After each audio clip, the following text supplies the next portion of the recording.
네, 안녕하세요. 서울 메트로 입사를 준비하신 여러분 반갑습니다. 저 여러분과 같이 언어 파트 공부하게 될 최수지입니다. 이 서울 메트로 같은 경우에는요, 여러분들께서 인적성을 준비하는 과정에서 만나게 될 언어 파트의 모든 문제들을 다 집약시켜 놓은 형태로 문제가 출제되니까요.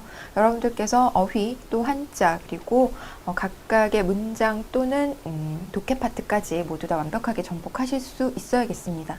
달리 말하면 여러분들께서 서울 메트로 준비만 완벽하게 해 놓으신다면 다른 인적성 시험에서도 이 언어 파트에 대한 걱정은 크게 안 하셔도 될 것 같아요. 그래서 일단 여러분들께서 한번 준비하실 때 완벽하게 각각의 문제 유형별 접근법 그리고 문제 해결 방법들 완벽하게 준비하셔서 완전 정복하시기를 꼭 바라겠습니다. 네, 먼저 이 페이지부터 우리 같이 공부하도록 할 텐데요. 이 페이지부터 보시면 어휘 파트 먼저 시작이 되죠. 이 어휘 파트 문제만 보면 굉장히 쉽고 간단해서 여러분들께서 이거 뭐 공부할 게 있나? 라는 생각이 드실 수도 있을 것 같은데요. 그럼에도 불구하고 쉬운 문제이건 어려운 문제이건 간에 사실상 이 상대평가라고 하는 상황에서는 누구나 다 긴장해야 되는 거잖아요. 그리고 내가 오답이 발생하지 않을 수 있게 최선을 다해야 되는 거죠. 그래서 여러분들께서 이 각각의 문제들 어떻게 푸는 것이 좀 더 효율적이고 좀 더 전략적이 될지 같이 고민해 보도록 하겠습니다. 첫 번째 유형은 이렇게 동의어, 반의어 유형이 나오네요. 동의어, 반의어라고 하는 건 우리가 초등학교 때부터 뭐 배웠던 개념이기 때문에 여러분들께서 동의어, 반의어 유형을 몰라서 틀리는 경우는 별로 없을 것 같습니다. 그렇죠? 이 문제, 이 개념 자체를 모르실 것 같지는 않아요. 그래서 반드시 어떤 사전적인 의미를 근거로 한다. 사전적 의미를 기준으로 한다라는 거 정도만 알고 계시면 될 것 같고요. 그 다음에 이 문제에서 오히려 여러분들께서 가장 중요하게 생각하셔야 되는 것은 관성적으로 풀지 않는 것입니다. 여러분들께서 공부를 너무 열심히 하시다 보니까 이 동의어 묻는 문제 한 50개 풀고요. 또 반의어 묻는 문제 한 50개 풀고요. 이런 식으로 막 공부를 아주 기계적으로 반복적으로 하신단 말이에요. 이러다 보니까 생기는 문제는 뭐냐면 여러분들께서 실전 상황에서 분명히 동의어 물어보는 문제였는데 반의어가 먼저 보였을 경우 그 반의어를 그냥 나도 모르게 반가운 마음에 골라버리는 경우가 종종 발생하더라는 겁니다. 이런 식으로 문제를 틀리게 되면 정말 한이 남아서 살 수가 없어요. 그래서 여러분들께서 이렇게 문제 유형이 단순한 문제일수록 관성적으로 푸시면 안 된다. 즉 무엇을 확인해야 된다? 문제의 요구사항을 반드시 먼저 확인하셔야 된다라는 겁니다. 문제 요구사항을 먼저 확인하시고요. 분명히 동의어 찾으라는 문제였다. 동의어 찾으라는 문제였다. 반의어 찾으라는 문제였다. 반의어 찾으라는 문제였다. 이걸 반드시 한 문제마다 아주 단순한 작업이긴 하지만 반드시 반복하셔서 문제 요구사항을 확인하셔야만 여러분들이 실수로 오답이 발생하는 경우를 최대한 방지할 수 있고요. 이렇게 최대한 실수를 줄이는 것이 결국 이 유형을 완벽하게 정복하는 유일한 방법이 되는 겁니다. 그래서 여러분들께서 당연하게도 이 교재 연습하시면서 문제 출제된 이 어휘의 수준, 어휘의 성격, 그리고 어휘의 뜻 이런 것들도 유념해서 보셔야겠지만 어쩌면 이런 유형에서 여러분들께서 더 중요하게 여기셔야 되는 것은 문제 요구사항을 바보 같지만 계속해서 동의어, 반의어 이렇게 확인하는 형태로 문제풀이 진행하셔야 된다는 거죠. 그래서 이 점에 대해서 여러분들께서 꼭 좀 더 눈여겨봐 두시고요. 더 신경과 애정을 써주셔야 될 것 같습니다. 자, 그렇다면 예제 보기 문제 같이 한번 풀어보도록 할게요. 예제 보기 보시면 1번부터 볼까요? 다음 제시된 단어와 같거나 비슷한 뜻을 가진 것 고르래요. 자, 그러면 수완이라는 단어가 나오고요. 같거나 비슷한 뜻 고르란 얘기는 결국 그렇죠. 동의어 고르라는 의미잖아요. 그러면 수완이라고 하는 것은 어떤 일을 해내는 재주, 능력 이런 것들을 의미하는 거니까요. 정답 2번인 것 확인하실 수 있겠고 만약에 지금 1, 2, 3, 4번 중에서 여러분들께서 답을 고르시는데 조금이라도 주저되는 지점이 있다면 이렇게 다 아는 단어 수련, 솜씨, 완강, 운 뭐 여러분들께서 모르는 단어라고 볼 수는 없을 거예요. 그렇죠? 그런데 이 모르는 단어라고 볼 수 없는 이 단어가 독해 제시문 안에 들어있었으면 전혀 문제될 것이 없었을 텐데 이렇게 뚝 떨어져서 어휘 문제로 질문을 받다 보면 순간 멈칫하게 되거든요. 솜씨가 무슨 뜻이에요? 이랬을 때 주저하게 되는 경우 굉장히 많거든요. 그래서 여러분들께서 문제 요구사항을 반드시 확인하시고요. 그 다음 하셔야 되는 것은 교재를 문제풀이 하는 과정에서 조금이라도 주저되는 단어가 나오면 이 뜻을 딱 물어봤을 때 주저되는 단어가 나오면 어디로 가셔라? 국립국어원에 가셔야 된다라는 것 말씀드리겠습니다. 국립국어원 가셔서 예를 들어서 수완이라는 말을 찾으시는 거예요. 수완이라는 말을 찾고요. 이 수완이라는 단어의 뜻이 나와 있겠죠. 그러나 이 사전적 의미는 여러분들이 그냥 보자마자 잊어버리실 겁니다. 아마, 그쵸? 그걸 암기할 순 없잖아요. 그쵸? 그래서 사전적 의미를 한번 보시고요. 그 다음에 확인하셔야 되는 건 뭐냐면 용례예요, 용례. 국립국어원에 가장 정확하고 가장 풍부한 예문이 들어있습니다. 그래서 여러분들께서 국립국어원 가셔서 검색 서비스 이용하시는데 반드시 용례 보러 가는 거다라는 것을 잊지 않으셔야 됩니다. 용례를 확인하러 가셔야 돼요. 수완이라는 말이 우리가 알고 있기는 하지만 대충 어떤 뜻이다라고 하는 것을 와닿기는 하지만 이게 문제를 푸는 상황에서 조금이라도 주저되는 상황이라면 반드시 이 단어의 의미를 확인하시고요. 그 다음에 어떤 뜻으로 사용되고 있는지에 대한 용례를 확인하셔야 됩니다. 그런데 우리가 이걸 모르는 단어를 찾은 게 아니라 아는 단어를 찾은 거잖아요. 그렇죠? 그러니까 여러분들께서 이 용례를 한 번만, 가장 좋은 방법은 소리내서 읽어보는 거예요. 용례를 한 번만 제대로 확인하시면 이 시험을 보실 때까지 이 수완이라는 단어 때문에 절대로 조금 0.1초의 시간 낭비도 없을 것이고요. 근데 완벽하게 정답을 맞추실 수 있을 겁니다. 그래서 여러분들께서는 아는 단어를 다시 확인하는 것이 바로 이 어휘 문제를 정복하는 좋은 방법이다라는 것을 명심하셔야겠고요. 아는 단어를 국립국어원 홈페이지 가셔서 용례 확인하는 형태로 그렇게 확인하는 과정을 반복적으로 수행하실 것을 권해드립니다. 최근에 어휘 문제의 경향이라고 하는 것은요. 어휘의 수준 자체가 굉장히 낮아지고 있어요. 예전에는 이런 식으로 출제됐거든요. 너 이런 단어도 알아? 마치 이런 류의 문제가 많이 나왔었거든요. 그래서 전혀 굉장히 생소하고 굉장히 어렵고 잘 쓰지 않는 한자어 뭐 이런 것들을 주로 물어봤는데요. 요즘에는 최근 들어서의 경향은 계속해서 어휘의 수준이 낮아지고 있습니다. 대신 그 어휘의 정확한 용례를 아느냐, 정확한 구사를 할 수 있느냐, 정확한 상황에서 그 단어를 적시적소에 맞게 잘 구사할 수 있는가 이걸 물어보는 형태로 바뀌거든요. 그래서 여러분들께서 어휘를 준비하실 때 모르는 단어를 찾아 헤매는 형태로 접근하시면 절대 안 되고요. 남들이 중요하다고 정리해 놓은 단어들 찾아보시는 거 바보 같은 짓입니다. 또는 어려운 순서대로 정리해 놓은 그러한 자료도 크게 의미가 없어 보여요.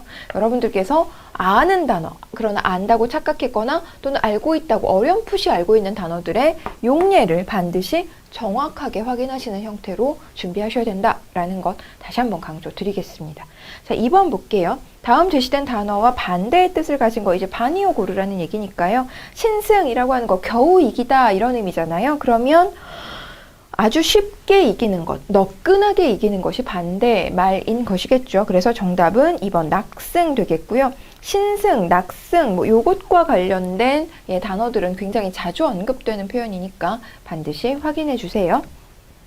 자, 그 다음에 나머지 단어들도요. 승기, 승률, 낙관 이런 표현들도 여러분들께서 반드시 확인하셔야겠습니다. 혹시 모르니까 요거만 한번 확인해 볼까요? 낙관이라고 하는 말의 반대는요. 비관이죠. 그렇죠?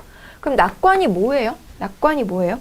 지금 이 해설지에 보면 어떤 일이 잘 될 것으로 생각하고 희망차게 생각함이라고 나와 있잖아요. 그러나 이 해설은 우리가 보자마자 사실 이 낙관의 의미를 정확하게 파악하기는 좀 힘든 해설이죠. 맞는 말이기는 하지만 이 낙관이라고 하는 건 반드시 이것과 연관지어서 생각해 봐야 될 것 같아요. 긍정, 부정과 연관지어야 되는 거죠.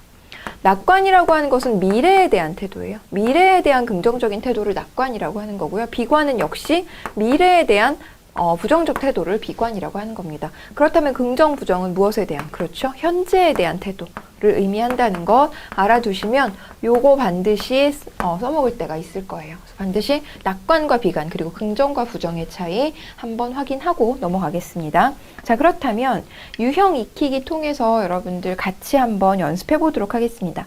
선뜻이라고 하는 것은 조금도 주저 없이 이런 의미잖아요. 선뜻 도와주었다. 이런 표현 보시면 여러분들 확인하실 텐데요. 다음 제시된 단어와 같거나 비슷한 단어 유의어 골라라, 유의어 골라라, 유의어 고르라는 문제였기 때문에 선뜻이라고 하는 것은 시원하게 주저없이 이런 표현이니까 당연하게도 이것과 유사한 단어 3번 선선히 고르시면 되겠고요. 그 다음에 2번 짐짓 같은 경우에는요. 짐짓 일부러라는 의미거든요. 짐짓 모른 채 하며 뭐 이런 표현들 아마 여러분 들어보셨을 텐데요. 일부러라는 뜻이기 때문에 정답 4번 고르실 수 있으면 되겠습니다. 그러나 1번의 정답 3번, 2번의 정답 4번 이게 중요한 게 아니라 여러분들께서 제시된 단어, 선뜻이라고 하는 제시된 단어, 짐짓이라고 하는 제시된 단어뿐만 아니라 나머지 1, 2, 3, 4번 선택지들의 의미도 바로바로 떠올리실 수 있는가? 바로바로 그게 무슨 의미인지 떠올리실 수 있는가? 그런데 무슨 의미인지 사전적인 뜻을 떠올리는 것이 아니라 뭘 떠올릴 수 있어야 된다? 그렇죠. 용례를 떠올릴 수 있어야 된다라는 거예요. 용례를 떠올릴 수 있으면 아는 단어, 용례를 떠올리는데 시간이 걸리거나 안 떠올려지는 단어는 모르는 단어. 그래서 어디 가셔야 된다? 국립국어원 가셔야 된다라는 것이죠. 반드시 확인하고 넘어갑니다. 자, 3번 보겠습니다. 좌시하다 라고 하는 건 앉아서 보다 라는 뜻이에요.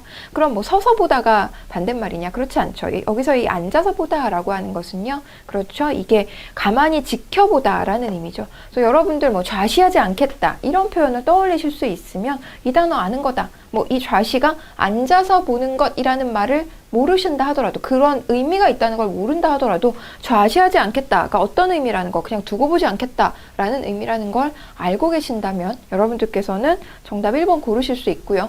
이 인적성 어휘 수준에서 단어를 안다 모른다의 개념이라고 하는 건 이렇게 바로바로 용례를 떠올릴 수 있는가 없는가 이 부분 통해서 확인하셔야 된다라는 거 다시 말씀드릴게요. 나머지 간섭이나 오판 이런 것들도 봐두셔야겠죠. 심산이라고 하는 건 계획 또는 뭐 마음속의 어떤 속셈 이런 것을 의미합니다.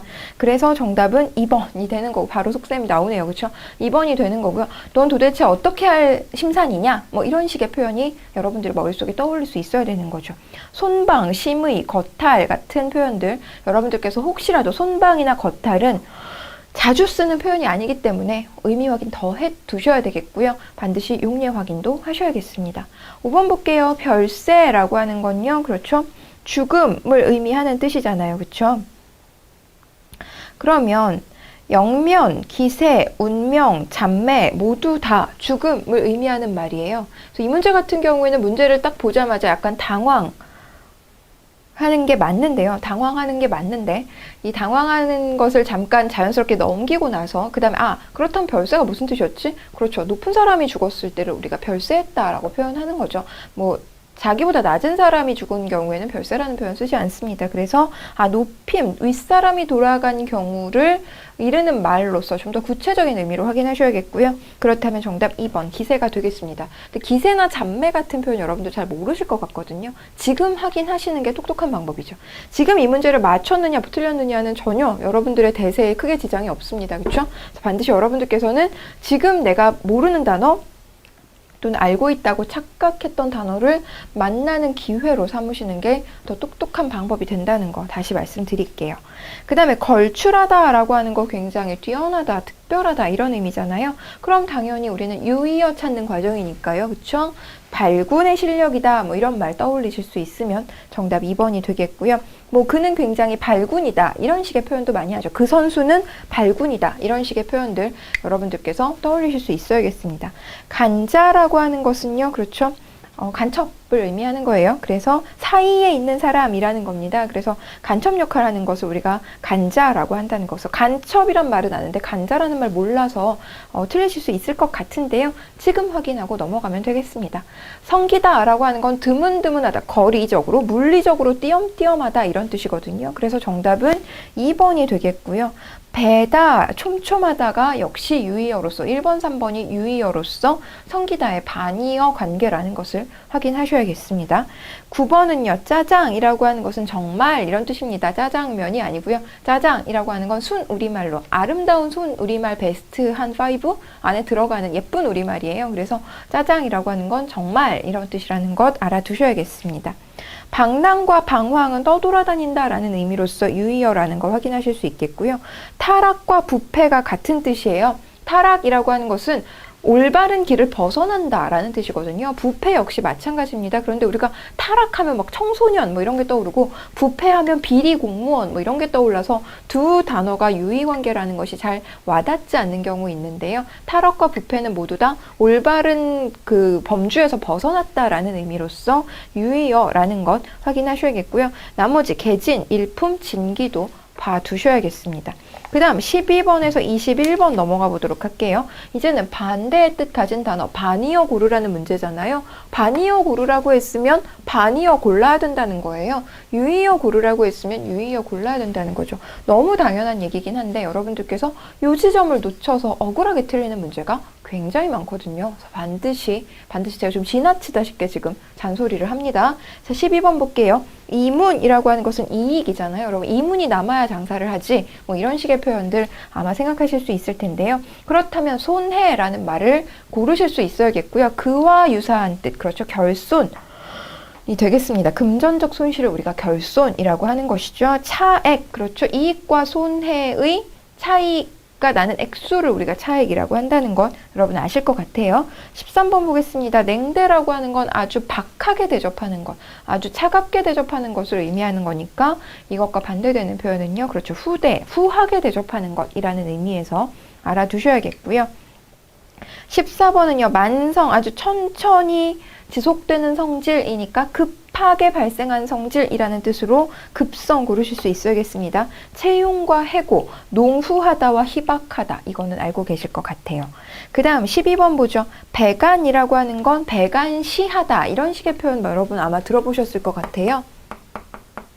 이거 굉장히 무시하다라는 표현이거든요. 아래로 내려보는 듯한 태도를 우리가 배간시라고 합니다. 그렇다면 이것과 반대되는 말은요. 청안입니다. 청안이라는 뜻으로서 다른 사람을 좋게 대하는 태도 또는 아주 반갑게 맞이하는 태도를 우리가 청안이라고 표현합니다. 반드시 알아두셔야 되겠어요. 배간과 청안도 자주 거론되는 표현입니다.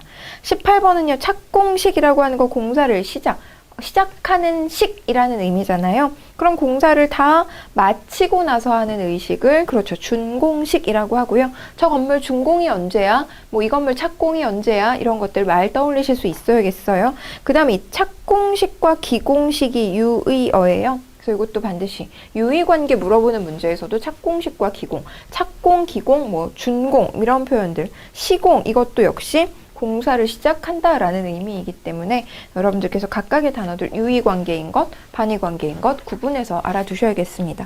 다공이라고 하는 건 어떤 공법의 종류이기 때문에요. 이거는 뭐 공사를 시작하다, 끝맺다와는 전혀 상관없는 관계인데 이게 똑같이 공자가 들어가다 보니까 항상 요거 묻는 문제에서 이 다공이라는 말도 항상 같이 거론되더라고요. 그런데 전혀 이 공사의 시작과 끝과는 상관이 없는 표현이라는 거 알아두시면 되겠습니다. 과작이라는 건요. 19번으로 넘어가서 과작이라고 하는 건 그렇죠. 작품 수가 많지 않을 때 우리가 과작이라고 하죠. 이것과 똑같은 말이 이거예요. 과묵하다라는 표현 여러분 아시죠? 과묵하다라고 하는 건 말이 많지 않다라는 의미죠. 그렇죠? 그래서 이 과자가 드물다라는 뜻이에요. 그래서 과작이라고 하는 건 굉장히 작품을 드문드문 작품 수 자체를 적게 지었을 때 우리가 과작이라고 하고요. 그렇다면 많이 짓는 거니까 다작이 1번이 적절한 선택지가 되겠네요. 자, 걸작이라고 하는 건 굉장히 뛰어난 작품이라는 뜻이고요. 가작, 이번에 가작이라는 것도 아름다울 가짜 썼으니까 뛰어난 작품, 아름다운 작품이라는 의미라는 것 확인하실 수 있겠습니다. 20번 볼게요. 각하라고 하는 건요. 그렇죠. 받아들여지지 않는 거예요. 내쳐지는 것을 말하는 거죠. 그래서 어떤 법안이 각하되었다 이런 식의 표현 쓰는 의미이기 때문에 이것과 반대되는 표현 그렇죠. 받아들여지는 것이라는 뜻으로서 접수가 적절하다는 거 확인하실 수 있겠고요. 기각된다라고 하는 것은요. 문제 삼지 않는다라는 의미입니다. 이것을 각하랑 똑같은 의미로 알고 계시는 분들 굉장히 많은데요. 어떤 소송에서 뭐 의견이 기각되었다. 뭐 법원이 뭐 그 해당 소송을 각하했다 이런 식의 표현, 아니 기각했다 이런 식의 표현 많이 쓰는데요.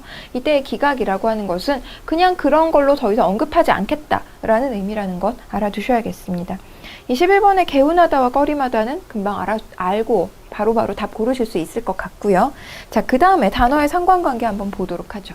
자, 요 동의어, 반의어 고르라는 문제보다 사실 더 전형적인 문제가 바로 우리가 앞으로 풀게 될 단어의 상관관계 물어보는 문제인데요.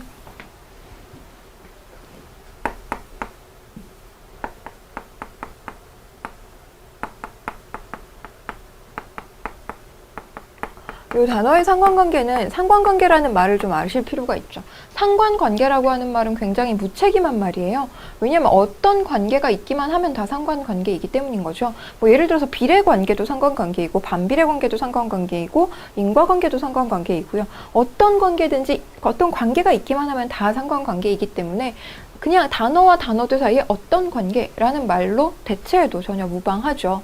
그래서 여러분들께서 이 상관관계라고 하는 것을 어떤 특정한 관계가 있나 보다라고 생각하시면 절대 안 됩니다. 그냥 문제 수만큼이나 유형의 수가 많을 수 있는 문제예요. 생긴 건 딱 이렇게 생겼어요. A 대 B의 관계를 주고 나서 C 대 D의 관계를 물어보는 형태로 출제됩니다. 그래서 뭐 그냥 어떤 문제 같은 경우에는요. 여기 괄호가 하나 뚫려 있어요. A 대 B의 관계를 주고 C까지 주고 나서 여기 뭐 들어가는 게 맞겠어? 이거 물어보는 문제. 또는 C와 D 자리에 괄호 뚫어놓는 문제가 있고요. 아니면 B와 C 자리 또는 A와 D 자리에 괄호를 뚫어놓는 경우도 있습니다.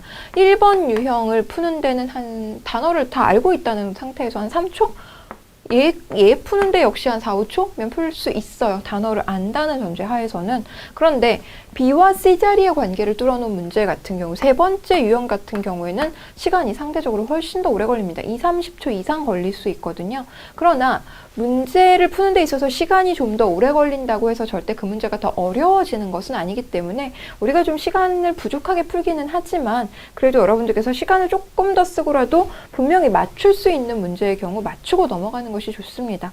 여러분들께서 그냥 시간이 부족하고 시간이 조금 더 오래 걸리는 상황이 되었을 때 너무 긴장하고 막 빨리 풀어야 되겠다는 조급한 마음이 생겨서 오히려 그 마음 때문에 정답률이 낮아지는 경우가 대부분이거든요. 그래서 여러분들께서 1번, 2번 유형은 그냥 쉽게 푸시면 되고요. 3번 같은 경우는 어떤 관계인지까지도 대입을 해서 확인하셔야 되기 때문에 절대 시간이 좀 더 오래 걸리는 건 맞지만 좀 더 쓰고 시간 좀 더 쓰고 정답 맞추고 넘어간다라는 것을 기본 원리로 삼으셨으면 좋겠어요. 자, 그렇다면 요 A 대 B의 관계로 주로 어떤 관계들이 나오느냐, 이런 관계들이 나와요. 첫 번째, 우리가 앞서서 같이 공부했던 유의관계 나옵니다. 그 다음 두 번째는요, 반의관계 나와요. 우리가 앞에서 공부했던 반의관계 나오고요. 그 다음에 세 번째로 뭐가 나오냐면요, 포함관계가 나와요. 이거를 우리는 상하관계라고도 하는데요. 이런 식으로 출제되는 거죠. 예를 들어서 생물, 동물 뭐 이런 식으로 나오는 거예요. 그러면 A와 B 사이의 관계가 그렇죠. 포함 관계인 거죠. 생물 안에 동물이 포함되는 거잖아요.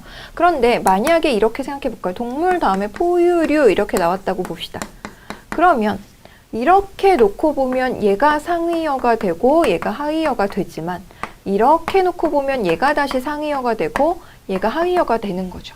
그래서 여러분들께서 그냥 유의관계는 A 대 B의 관계가 비슷한 거, 반의관계는 A 대 B의 관계가 서로 상반된 거라고 생각하면 되겠지만 포함관계, 상하관계부터 놓고 보면 뭘 봐야 되는구나. 그렇죠. A와 B의 방향을 봐야 되는구나. 어느 쪽이 상위어고 어느 쪽이 하위어인지를 봐야 되는구나 라는 것을 아실 수 있다는 겁니다. 그래서 여기서 왼쪽이 상위어면 C 자리도 상위어가 되어야 되는 거고요. A 자리가 하위어일 경우 C 자리도 하위어가 되어야 한다는 거죠. 그래서 방향을 보셔야 된다는 것 반드시 체크하고 넘어가겠습니다. 그 다음에 또 어떤 관계가 주로 나오냐면요. 용도관계 나와요. 용도관계라고 하는 건 이런 거예요. 예를 들어서 칼, 절단 이런 식으로 나오는 거죠. 칼을 가지고 절단합니다. 이런 식으로 용도관계 나오기도 하고요. 그 다음에 또 행위관계도 나옵니다. 행위관계라고 하는 것은 뭐 교사가 교육한다 이런 식으로 출제되는 거죠. A 대 B 가요. 그렇죠? 이거 역시 방향이 바뀔 수 있고 이 바뀐 방향은 여기에서도 적용된다는 것 반드시 알고 넘어가겠습니다. 그리고 또 뭐 나오냐면요. 재료 나옵니다. 재료라고 하는 건 뭐 콩으로 두부 만들어요. 뭐 이런 식으로 출제되는 거예요. 그 다음에 또 어떤 게 나오냐면요. 인과관계 나와요. 이 인과관계에서 제가 굉장히 인상 깊었던 거는 비만해서 운동해요. 이런 식으로도 출제되더라고요. 비만하면 운동합니다. 이것도 인과관계로서 출제된다는 거 알아두셔야 되겠고요. 그 다음에 구성성분의 관계도 나와요. 구성성분이라고 하는 건 이런 거예요. 예를 들어서 차를 구성하는 데는 바퀴가 있는 거죠. 차에는 뭐 바퀴도 있고 핸들도 있고 엔진도 있고 그렇잖아요. 그런데 이렇게 구성 성분으로서 이거는 상하관계랑 다르죠. 상하관계는 종류로서 들어가는 거고요. 그 다음에 구성 성분은 그것의 구성 요소로서 들어가는 겁니다. 두 가지 차이가 있으니까 반드시 알아두셔야겠고요. 그 다음에 또 뭐가 나오냐면 동일 위상의 관계가 나와요. 동일 위상이라고 하는 건 이런 거예요. 예를 들어서 엄지랑 검지.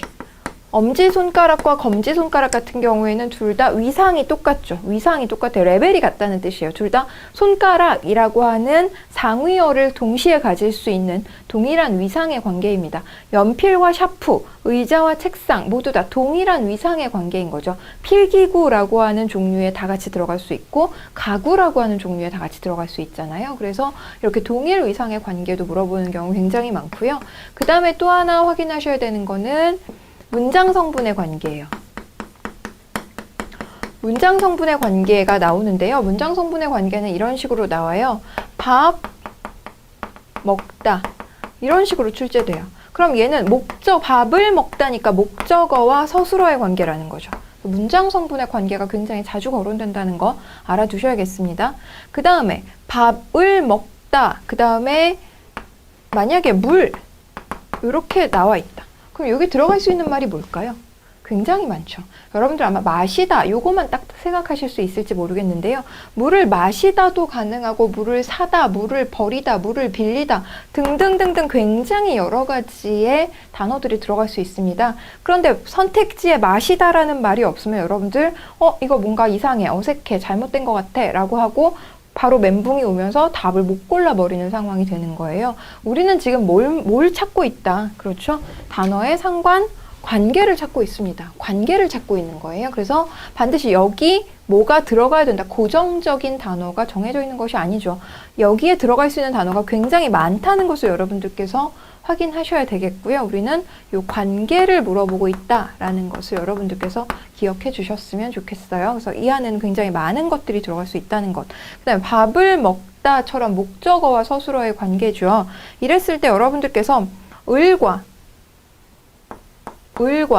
르는 그렇죠. 같은 뜻이라는 거, 같은 목적격 조사로서 기능하는 거니까 을이나 르이 들어가면 똑같이 을이나 르이 들어가면 같은 관계이다라는 것을 생각하시면 되겠어요. 그렇죠? 그 다음에 이런 거예요. 이런 식으로도 나와요. 부패, 척결 이런 식으로도 나와요. 이 서술어의 형태가 반드시 동사나 형용사의 기본형으로 나오는 게 아니라 이 서술어의 형태가 명사형으로도 출제됩니다. 그래서 반드시 여러분들께서는 부패를 척결하다 이런 식으로 말을 만들어 보실 수 있어야 돼요. 그래서 역시 목적어와 서술어의 관계인데 서술어의 형태가 명사형으로도 출제되더라 라는 것들 명심하시고요.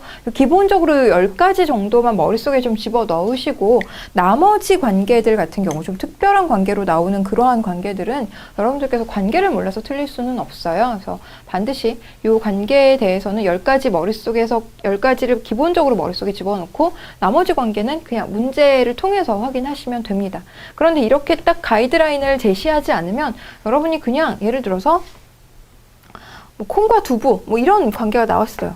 그럼 이게 뭐야? 이게 무슨 관계야? 라고 그 관계를 떠올리는 것 자체가 굉장히 힘들어지거든요. 그래서 기본적으로 이런 유형의 단어들이 나온다. 이런 관계들이 나온다. 라는 것을 비빌 언덕으로 삼고 그 다음에 문제풀이 통해서 좀 적응 연습하도록 하겠습니다. 1번 보시면 칼과 담금질 이렇게 나오네요. 그쵸? 그럼 칼은 담금질을 통해 만들어지죠. 칼로 담금질 하는 게 아니라 칼은 담금질을 통해 만들어지는 거고요. 그렇다면 무두질을 통해 만들어지는 건 그렇죠. 가죽신이라는 것 여러분 아실 수 있을 것 같고 바늘과 쌈 같은 경우 단위를 물어보는 문제예요. 한 쌈이라고 하는 건 바늘 24개를 묶어서 한 쌈이라고 표현하거든요. 그래서 단위 물어보는 문제도 좀 자주 언급되기 때문에 반드시 알아두셔야 되는데요. 바늘 24개가 한 쌈이고요. 우리를 단위로 하는 것은 기와입니다. 기와는 2000장을 한 단위로 한 우리라고 표현한다는 거. 달걀은 우리가 지금 10개가 아니라 30개를 보통 기준으로 생각하죠. 한 판, 우리 계란 한 판 이렇게 세는데요. 예전에는 왜 이렇게 지푸라기로 엮어서 10개 단위로 한 꾸러미라고 표현했었고요. 조기는 두름. 조기는 역시 이렇게 묶어서 지푸라기로 이렇게 묶어서 그렇죠. 20마리를 한 두름이라고 표현했습니다. 탕약이라고 하는 건요. 한 첩. 한 번 끓일 분량이 한 첩이고요. 이걸 20번 묶어서 한 재라고 표현하죠. 그렇죠? 그래서 단위가 두 개 있죠. 요 하나의 예전에는 이렇게 하얀 한지 같은 데다가 한 번 끓일 분량을 약재를 담아서 줬잖아요. 그걸 한약 한 첩이라고 하고요. 그걸 20개 묶어서 한 재라고 표현한다는 거. 그래서 여러분들이 이렇게 한약 한 재 해 먹어야겠어. 그러면 꽤 한 20-30일 정도 먹을 분량이 나오는 거죠. 자, 그래서 반드시 여러분들께서 이렇게 단위도 좀 봐두셔야겠고요. 3번 같은 경우에는 지금 딱 요 형태죠. 세 번째 형태에 해당되는 거죠. 근데 세 번째 형태 같은 경우에는 여러분들께서 시간을 좀 더 쓰셔라. 당연히 1번이나 2번 푸는 시간보다 3번 푸는 시간이 훨씬 더 오래 걸리는 게 맞습니다. 그래서 하나씩 들어가 봐야 되니까요. 바다에 등대가 있어요. 하지만 자동차의 표지판이 있는 건 아니기 때문에 바다와 등대와 바다와 표지판 적절하지 않고요. 그 다음에 등대에는 불빛이 있죠. 그렇죠? 등대에는 불빛이 있죠. 그럼 이건 구성 요소 정도로 볼 수 있을까요? 그러나 자동차의 구성 요소는 확인할 수 없기 때문에 등대와 부두? 이거는 뭐 잘 모르겠어요. 특정한 관계를 확인할 수 없고요. 배는 등대를 보고 가죠. 그렇죠? 그런데 자동차는 표지판을 보고 가니까 정답은 4번과 1번 되는 것 확인하실 수 있겠습니다. 4번 문제 같은 경우는 역시 B와 C 또는 A와 D를 뚫어놓은 문제인데요. 땅, 대다. 잘 모르겠고요. 불에 대다니까. 그렇죠. 불에 대다. 부사어와 서술어의 관계라는 거 아시겠죠? 부사어와 서술어의 관계니까 물에 끼얹다, 물에 흐르다, 물에 뿌리다, 물에 젖다 중에서 그렇죠. 여러분들께서 2번, 4번이 부사어와 서술어의 관계라는 것으로 정답이라는 것 확인하실 수 있을 겁니다. 그럼 이런 식으로 이제 여러분들께서 만약에 이런 배경 지식이 없으면 우리가 이런 이론에 대해서 공부하지 않으면 A의 대다, A와 대다의 관계가 나왔을 때 이게 무슨 관계야 도대체, 이걸 뭘 파악하라는 건지 잘 몰라서 틀리는 경우 굉장히 많거든요. 기본적으로 이러한 유형의 문제들이 주로 출제된다는 것 확인해 두도록 하겠습니다. 사람과 동물 같은 경우는 그렇죠. 포함 관계네요. 왼쪽이 오른쪽에 포함되는 거잖아요. 그래서 광주와 광역시에 광주가 들어가는 거니까요. 그래서 정답 3번이 되겠고요. 솟다와 상승하다 유의 관계니까 되다와 유의 관계인 것. 되다라고 하는 것은 비라는 의미도 있지만 이런 의미도 있지만 그렇죠. 여기서의 되다라고 하는 것은 그렇죠. 질다의 반대말로서 되다라는 의미인 거죠. 그래서 뻑뻑하다 정답 바로 고르실 수 있겠습니다. 물다라는 선택지가 나왔으니까 우리가 좀 더 눈치 빠르게 정답 고르실 수 있을 것 같아요.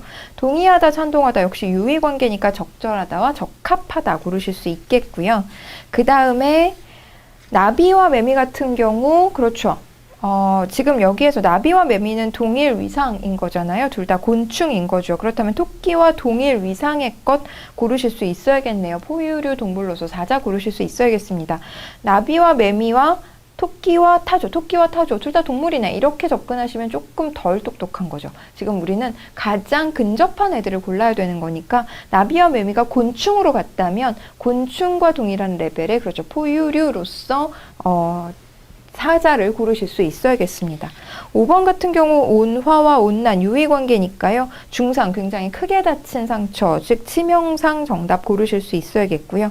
유감과 애석 역시 안타깝다라는 의미로서 유의 관계니까 해금 어떤 금지에서 풀려나다 라는 단어와 동일한 유사한 관계 고르실 수 있어야겠습니다. 7번 보시면 옹골차다와 부실하다 딱 단어 보자마자 그렇죠. 반의 관계 떠올리실 수 있겠고요. 그렇다면 삼가다와 반의 관계 고르실 수 있어야 될 텐데 삼가다라고 하는 건 꺼리다 이런 뜻이요. 담배를 삼갑시다 이런 식의 표현하잖아요. 흡연을 삼갑시다 이렇게 표현하는데 꺼리다 조심하다 이런 뜻이거든요. 그럼 조심하지 않는다 뭐 전혀 거리낌 없다 라는 의미로서 정답 2번 고르실 수 있겠고요.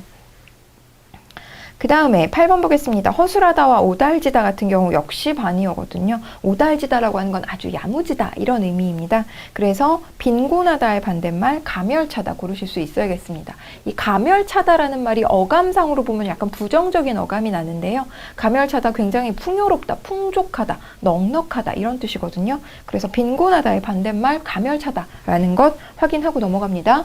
그 다음에 9번 볼게요. 불온과 평온 역시 반의어 관계니까 상찬 굉장히 칭찬하는 것을 말하고요. 칭찬의 반대말 비난 고르실 수 있어야겠습니다. 비평이라고 하는 건요, 그것을 무조건 안 좋게만 보는 것이 아니라 좋고 나쁨을 평가하는 거예요. 그래서 여러분들께서 비난과 비평을 혼동하셔서는 안 되겠습니다. 그 다음 원리금과 이자 같은 경우에는 그렇죠. 원리금이 이자와 원금을 포함한 말이잖아요. 그럼 포함 관계네요. 그러면 월이 들어있는 것은 달력이 되겠고요. 11번 보시면 위법과 합법은 그렇죠. 여기서는 반의 관계라는 걸 확인하실 수 있을 테니까, 문외한은 전혀 지식이, 그에 관련된 지식이 없는 사람을 우리가 문외한이라고 하잖아요. 그러니까 정답은 4번 전문가 고르시면 되겠습니다. 12번은요, 합성과 분해, 반의 관계니까 독창적인 것의 반대는 그래서 따라하는 것, 모방이 되겠고요. 혹시라도 독단이 뭐지? 뭐 이런 식으로 혼자서 결정 내리는 것을 우리가 독단이라고 하는데, 조금이라도 이 단어가 어색하거나 어떤 의미라는 것이 바로바로 떠오르지 않을 경우, 또는 말이 바로 만들어지지 않을 경우, 용례가 바로 만들어지지 않을 경우, 여러분들께서는 반드시 국립국어원 가셔서 용례 확인하셔야 된다라고 말씀드렸습니다. 13번 보시면요, A 대 포스터, 치료 대 D 이렇게 나오네요. 그렇죠? 그럼 홍보와 포스터 하나 넣어봐야 되겠어요. 포스터는 홍보를 하기 위해서 쓰는 거고요. 그 다음에 주사는 치료를 하기 위해서 쓰는 거니까 정답 바로 1번 나오네요. 그런데 만약에 이 문제의 정답이 4번이었다면 푸는 시간이 좀 더 걸릴 수밖에 없었겠죠. 왜냐면 하나씩 다 집어 넣어야 되는 세 번째 유형인 거잖아요. 그래서 여러분들께서 그래, 이 문제는 시간 좀 더 쓰는 문제라고 오히려 편하게 마음 먹으시는 게 정답을 바로바로 고르실 수 있는, 조금이라도 더 빨리 고르실 수 있고 정답률을 높일 수 있는 방법입니다. 이게 막 1번, 2번만큼 빨리 안 골라진다고 조급해하는 게 가장 덜 현명한 방법인 거죠. 그 다음에 중마고우와 친구는 그렇죠. 중마고우는 친구를 표현하는 한자성어니까 원수를 표현하는 한자성어 견원지간 고르시면 되겠고요. 나머지 한자성어들도 아주 쉬운 수준이긴 합니다만 여러분들께서 조금이라도 헷갈리시는 부분이 있다면 반드시 의미 확인해 주세요. 15번 보겠습니다. 고래와 포유류는요. 그렇죠. 당연히 고래는 포유류에 속하는 거고요. 시각이 속하는 것은 감각이 되겠죠. 감각 안에 뭐 시각, 청각, 후각, 미각, 촉각 이런 애들이 있는 거죠. 그 다음에 소나티네와 악곡 같은 경우 역시 그렇죠. 포함 관계라는 것. 그렇다면 수채화는 그렇죠. 미술에 포함되는 개념이라는 것 아실 수 있겠고요. 컴퓨터와 기계 역시 포함 관계니까 화성이 포함되는 것. 그렇죠. 태양계라는 것 바로 고르실 수 있겠습니다. 기문과 남한산성 이런 식의 문제도 나와서 걱정이에요. 이거는 사실 언어 문제라고 보기에는 조금 어렵죠. 상식 문제일 수 있죠. 그러나 이렇게 작가와 작품의 관계, 또 화가와 작품의 관계 이런 식의 문제들도 종종 나옵니다. 뭐 일단 닥치는 대로, 만나는 대로 봐둬야겠죠. 김훈의 대표작 남한산성이고요. 황석영의 작품으로 무기의 그늘 있는 거죠. 나머지 카레 노래 같은 경우도 역시 김훈의 작품이라는 거 여러분 알고 계실 거라고 생각합니다. 그 다음 19번은요. 장인과 공장, 그렇죠. 유의 관계인 것이고요. 그렇다면 가친과 유의 관계인 것, 그렇죠. 엄군이 유의 관계라는 거 아실 수 있어야 될 텐데, 아시고 계셔야 될 텐데, 둘 다 자기 아버지를 높여서 부르는 말이라는 것 알아두셔야겠습니다. 20번은요, 지휘자는 지휘예요. 그렇죠. 이거 지금 행위관계 물어보는 거죠. 그렇죠. 그렇다면 변호사는 변론하겠고요. 그 다음 판결은 누가 하나요? 판결. 그렇죠. 판결은 판사가 하는 거죠. 그러면 검사는 뭐 하죠? 검사는 구형하죠. 몇 년형을 구형합니다. 이런 말 들어보셨을 것 같아요. 검사는 구형, 그 다음에 변호사는 변론, 그 다음에 판사는 판결한다 라는 것 가끔가다 언급되더라고요. 변리사는 감정하고요. 교도관은 교정하겠죠. 당연하게도요. 그렇죠. 그래서 역시 행위관계 물어보는 문제라는 것 다시 한번 확인하고요. 그 다음에 22에서 28번 같은 경우 이렇게 꼭 세 번째 유형으로 시간 끌게 만들어 놓은 것이죠. 그러면 의사와 간호사 동일 위상이라고 볼 수 있을 텐데요. 그렇다면 노래와 동일 위상인 것 B 라인에서 찾을 수가 없고요. 병원과 의사, 그러면 이거는 의사가 병원에서 근무하죠. 그러나 뭐 근무지와 근무자 이런 관계 노래를 통해서 찾을 수 없습니다. 의사는 치료하는 사람이고요. 노래는 가수는 노래하는 사람인 거죠. 그래서 정답 3번과 1번의 쌍으로 고르실 수 있어야겠습니다. 그래서 행위관계 물어보는 문제였네요. 그렇죠? 그 다음에 기차와 여객 이거는 동일 위상이 될 텐데요. 도로와 나머지 관계들은 확인하실 수가 없을 것 같고요. 그 다음에 비행기와 기차, 항로와 기차, 기차와 철도, 기차는 철도로 다니고요. 그쵸? 그 다음에 도로, 자동차는 도로로 다니죠. 그래서 정답 4번, 3번으로 고르셔야겠어요. 그 다음에 24번은요. 나무와 사과, 특정 관계 확인할 수 없죠. 그런데 과일과 사과 같은 경우 포함 관계이기 때문에 포함 관계인 거 한번 B 라인에서 찾아보면은요. 동물에 포함되는 거, 당나귀. 그래서 2번 바로 고를 수 있겠습니다. 25번은요. 각시 같은 경우, 남편과 각시. 글쎄요, 이거는 특정 관계 확인하기 어려울 것 같습니다. 남편과 아내라면 모를까요, 그쵸? 부모와 각시, 딸과 각시, 아내와 각시, 유의어겠네요, 그쵸? 그렇다면, 글월과 유의어인 것, 그렇죠? 편지 고르실 수 있겠습니다. 글월이라고 하는 거 편지의 다른 말이거든요. 26번은요, 수라 같은 경우, 매, 아수라, 궁궐, 밥을 올려놓은 말, 밥을 높이어서 부르는 말을 수라라고 하잖아요. 임금님에게 올리는 밥을 수라라고 하는 거죠. 그러면 임금님의 얼굴, 용안이라고 부르니까 4번, 1번 고르실 수 있겠고 27번은요. 아는 것이 힘이다와 모르는 게 약이다는 반의 관계로 확인할 수 있겠네요. 그럼 백지장도 맞들면 낫다의 반의 관계. 그렇죠. 역시 사람이 많으면 오히려 문제가 생겨요에 해당하는 표현이니까 정답 4번 고르실 수 있겠습니다. A대 치료 다시 한번 볼까요? A대 치료, 병원 치료. 그럼 병원에서 치료하죠. 그러면 그것을 하는 장소에 해당하는 표현이니까요. 도서관과 독서 1번, 4번 바로 고르실 수 있겠습니다. 자, 이렇게 해서 우리가 이 단어의 상관관계 유형 한번 풀어봤는데요. 단어의 상관관계에서 여러분들이 핵심적으로 알아두셔야 되는 건 1번, 2번보다 3번이 더 오래 걸릴 수 있다라는 것과 기본적으로 이 10가지 중에서 대부분의 문제가 나온다. 그러나 이것 이외에도 얼마든지 나올 수 있다. 그러나 10가지를 머릿속에 좀 집어넣고 있다 보면 훨씬 더 문제풀이가 용이해지고 빨라지고 정확해진다. 라는 거 정도 알아두시고요. 각각의 문제사항들 다시 한번 연습하는 시간 가질 수 있어야겠습니다. 자, 이번 시간 여기서 마무리하도록 하고요. 다음 시간에 이어서 같이 공부해 보도록 하겠습니다. 감사합니다.